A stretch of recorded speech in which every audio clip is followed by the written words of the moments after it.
53వ వర్ధంతి సందర్భంగా కాగడాల ప్రదర్శనను చాలా బ్రహ్మాండంగా నిర్వహించాం.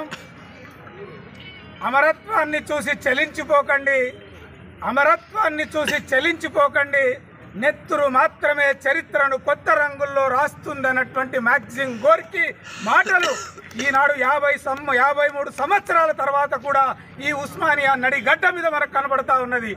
ఏనాడైతే జార్జి రెడ్డి తన అమరత్వాన్ని మన ముందు పెట్టాడో ఆనాటి నుండి ఈనాటి వరకు ఎలాంటి చలనం లేకుండా, ఎలాంటి భయం లేకుండా, ఎలాంటి శత్రు మూకలకు మరో రకంగా భయపడకుండా ఈనాటికి కూడా ఈ గడ్డ మీద కాగడ వెలుగుతూ ఉందంటే ఆ జార్జి రెడ్డి అమరత్వమే ఈనాటికి ఈ ప్రగతిశీల శక్తుల్ని ముందుకు తీసుకెళ్తుంది అనేటువంటిది మనం అర్థం చేసుకోవాలా.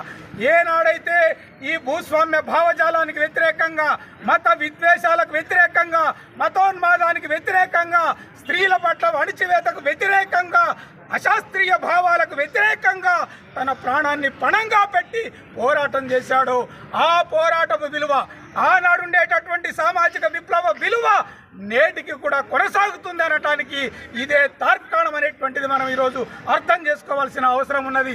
ఈనాడు దేశంలో వస్తున్నటువంటి ప్రభుత్వాలు ఈ గత 2 సార్లు కాదు 3వసారి కూడా అధికారంలోకి వచ్చినటువంటి నరేంద్ర మోడీ ప్రభుత్వం పూర్తిగా మత విద్వేషంగా పరిపాలన చేస్తూ ఉన్నది. దేశంలో ఉండేటటువంటి మెజారిటీ మతానికి అనుకూలంగా, మెజారిటీ భావజాలానికి అనుకూలంగా ఈరోజు ప్రభుత్వం పరిపాలన చేసేటటువంటి ప్రయత్నం చేస్తూ ఉన్నది. ఇది చాలా దుర్మార్గమైనటువంటిది. ఈ దేశం భిన్న మతాలకు సంకేతమైనటువంటిది. భిన్న మతాలు కలిగినటువంటి దేశంలో అటు హిందూ కావచ్చు, ముస్లిం కావచ్చు, క్రిస్టియన్ కావచ్చు, జైన కావచ్చు, ఏదైనప్పటికీ కూడా సెక్యులర్ భావజాలంతో కలిగినటువంటి ఇది యూనియన్ సమాఖ్యగా ఉండేటటువంటి భారతదేశాన్ని ఈరోజు ఒక జాతిగా మార్చేటటువంటి ఒక దుర్మార్గమైనటువంటి ప్రక్రియగా నరేంద్ర మోడీ ప్రయత్నం చేస్తూ ఉన్నాడు. దీనికి వ్యతిరేకంగా పోరాటం చేయాల్సిన అవసరం ఉన్నది. ఏనాడైతే జార్జి రెడ్డి అదే ఆశయాల కోసం పోరాటం చేశాడో, ఏ మత విద్వేషాలకు వ్యతిరేకంగా తన ప్రాణాన్ని పణంగా పెట్టి పోరాటం చేశాడో ఈరోజు ఆ బాధ్యత మరింత పెరిగిందనేటువంటిది మనం అర్థం చేసుకోవాలా.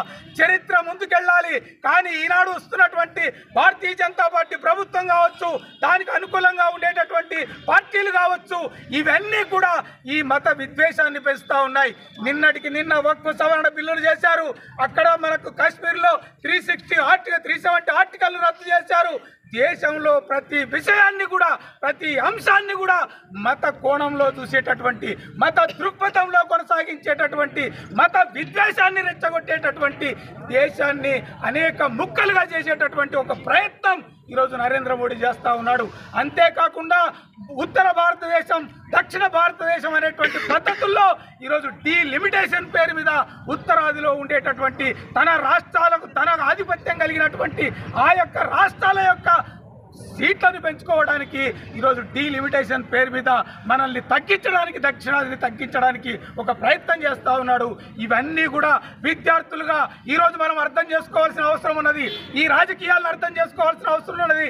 ఈ కుట్ర రాజకీయాలకు వ్యతిరేకంగా ఏదైతే తన హిందూ మత ఆధిపత్యంలో ఆ యొక్క తన ప్రభుత్వాన్ని మరింత ముందుకు తీసుకెళ్లే ప్రయత్నం చేస్తున్నాడో దీన్ని అడ్డుకట్ట వేయడానికి ప్రగతిశీల శక్తులుగా, పీడిఎస్ విద్యార్థులుగా, విశ్వవిద్యాలయ యూనివర్సిటీ విద్యార్థులుగా కంకణబద్ధులై ఈ పోరాటాన్ని ముందుకు తీసుకెళ్లాలని చెప్పి ఆశిస్తూ